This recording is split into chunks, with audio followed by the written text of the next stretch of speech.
สวัสดีครับวันนี้ก็วันที่3 สิงหาคมปี 69นะครับนี่ก็บ่ายๆนะครับเนาะของวันจันทร์คลิปนี้จะมาทางของรัฐบาลไทยนะครับวันที่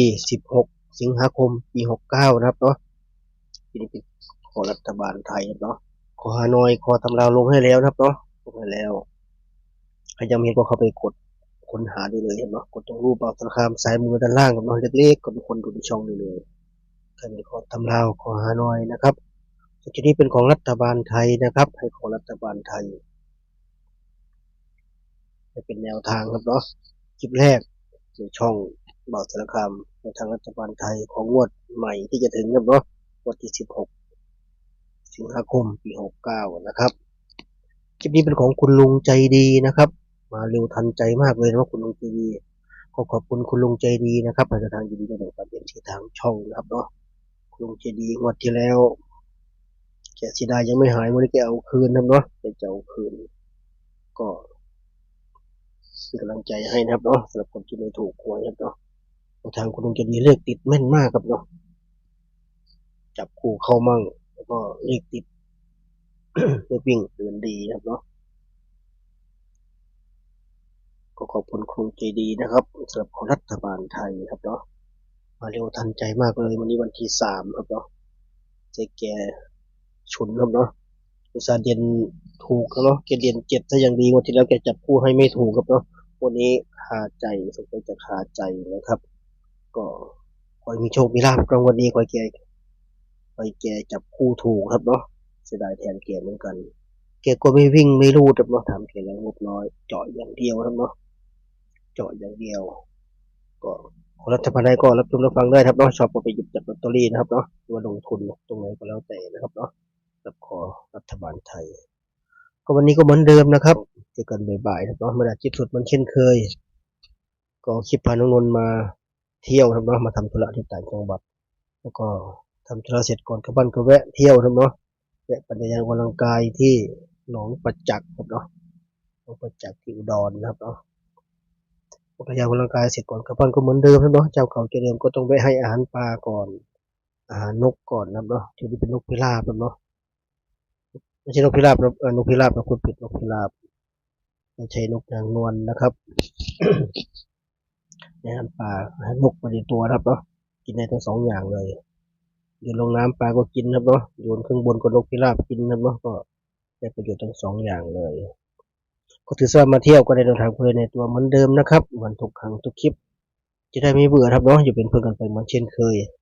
ให้ครบเวลาครับเนาะใจเย็นๆนะเนาะใจเย็นๆอยู่เป็นเพื่อนกันไปให้ครบเวลาครับเนาะ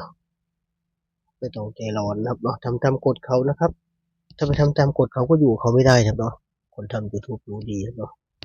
คนย้ายจากช่องนี้ไปช่องไหนก็เหมือนกันหมดนะก็ทำตามกฎครับเราก็ใจเย็นๆครับเนาะเราก็ฝากกดติดตามกดไลค์กดแชร์เหมือนเดิมนะครับเป็นที่แนวทางเหมือนเดิมเนาะก็ผู้อยู่เบื้องหลังทั้งหลายเราไม่จะเป็นลุงใจดีเซียนใจดีพี่ชายใจดีลุงอ้วนครับเนาะเป็นแนวทางมาผู้อยู่เบื้องหลังครับเนาะไม่ได้สัมภาษณ์นะครับให้สัมภาษณ์มีเซียนทวีคนเดียวครับเนาะคนจะอยู่หลังไมค์บทให้แนวทางมาแบ่งปันก็ยังมีที่แนวทางเหมือนเช่นเคยนะครับก็ดูผลงวดที่แล้วเป็นทางการของคุณลุงจะดีก่อนเนาะที่แกเสียดายแกวันนี้แกนอนไม่หลับครับเนาะแกไปนั่งทำแกนอนไม่หลับแกขาดใจวันนี้แกจะเอาคืนครับเนาะงวดที่แล้วแกบนล่างเด่น 7 เด่น 5ครับเนาะเด่น 7 เด่น 5เจ็ดเข้าตัวเด่นเลยให้แกเลยครับเนาะแกเสียดายแกจับคู่ให้ครับเนาะก็เสียดายไม่หายถามแกแล้วแกบอกจับคู่ให้71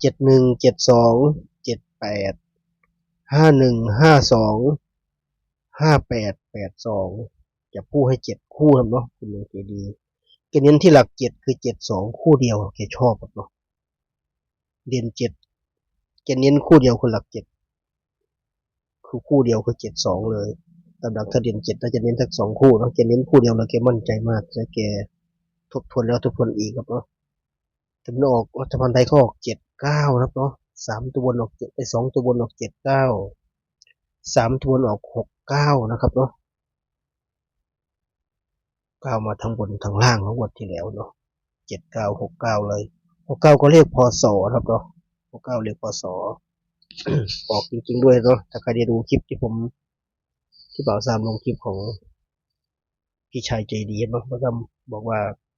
พี่ชายใจดีแกให้69อย่าลืมนะเพราะจะเผลอเพราะเป็นเลขพศก็มาตามคาดครับเนาะพี่ชายใจดีน่าจะได้เยอะพอสมควรแล้วเนาะ ก็จะได้แทนคุณลุงครับเนาะคุณลุงเน้น72พี่เขาออก79ครับเนาะก็งวดหน้าลุ้นกันใหม่งวดนี้ลุ้นกันใหม่นะครับเนาะสำหรับของรัฐบาลไทยจะเอาคืนให้ได้ครับเนาะก็วันนี้ขอให้เป็นไปตามคาดครับเนาะก็เป็นไปตามคาดสำหรับของรัฐบาลไทยงวดนี้คุณลุงให้มาแล้วครับเนาะงวดที่16สิงหาคมปี69บนล่างจะเด่น2เด่น0ครับเนาะเด่น2เด่น0จับคู่ให้ครับเนาะคือ23 26 27 50 03 06 07ทวนครั้งนะครับบนล่างครับเนาะเด่น2เด่น0จับคู่ก็23 26 27 50 03 06แล้วก็07นะครับ7คู่ครับเนาะคุณลุงจะให้7คู่ประจำ7คู่นี้ก็เน้นไปที่2326นะครับเจ้านี้หลัก2ก็เน้นหลัก226 2326 2คู่นะครับแล้วก็หลัก0ก็เน้น2คู่คือ0306นะครับ2326แล้วก็0306 4คู่เนาะขีดเส้นใต้ให้นะครับเนาะคู่ในเน้นขีดเส้นใต้ให้อาจจะพอมองออกนะครับ ก็ครบถ้วนนะครับในทางของคุณลุงใจดีนะครับเนาะก็ขอบคุณคุณลุงอีกครั้งหนึ่งนะครับในทางของปันเอฟซีทางช่องก็ย้ำว่าใครไม่ชอบในทางที่คุณลุงใจดีจับคู่ให้ก็เอาเรื่องดินของแกไปหาตัวประกบเอาครับเนาะดินแกค่อนข้างเดือนดีครับเนาะถึงหลุดจับคู่แต่ก็ไม่ได้หลุดทั้งหมดครับเนาะมีเลขเด่นก็ยังยืนพื้นอยู่เนาะมีน้อยงวดที่จะหลุดเป็นทางการทั้งหมดเลยงวดที่แล้วแกคนเด่น7ครับเนาะวันนี้ก็ลุ้นกันดูว่าจะเป็นยังไงสำหรับทางของรัฐบาลไทยตัวนี้ก็หาข้อมูลไปก่อนครับเนาะก็ทวงคุณจะดีเปรียบเทียบไว้เนาะเปรียบเทียบไปรอเปรียบเทียบกับอาจารย์อื่นๆเซียนอื่นที่ตัวเองหาได้แล้วตัวเองทำเป็นประมาณนี้ เรามาประกบเทียบกันดูถ้าเป็นไปได้ไปนี่ในแนวทางเดียวกันก็ค่อยลงทุนครับเนาะค่อยลงทุนสร้างความมั่นใจให้ตัวเองประมาณนี้นะครับพูดถึงก็เรียกสวยครับเนาะ2ก็เป็นเลขที่เดือนดีอยู่พอสมควรครับเนาะ2 0ก็ปีนี้ไม่ค่อยเห็นเยอะเท่าไหร่นะเนาะก็ลองดูครับเนาะลองดูอย่าลืมมั่นใจตัวนี้นะเนาะที่มั่นใจตัวนี้แก่มากคือ2326 0306แล้วเนาะที่มั่นใจมันแก่มากทุกนี้แกหวังไม้มันพันมือเจ้าคืนนะครับฝากไว้คลิปเนาะทุกคนเฮงๆรวยๆเจอกันคลิปหน้าคลิปนี้ก็สวัสดีครับ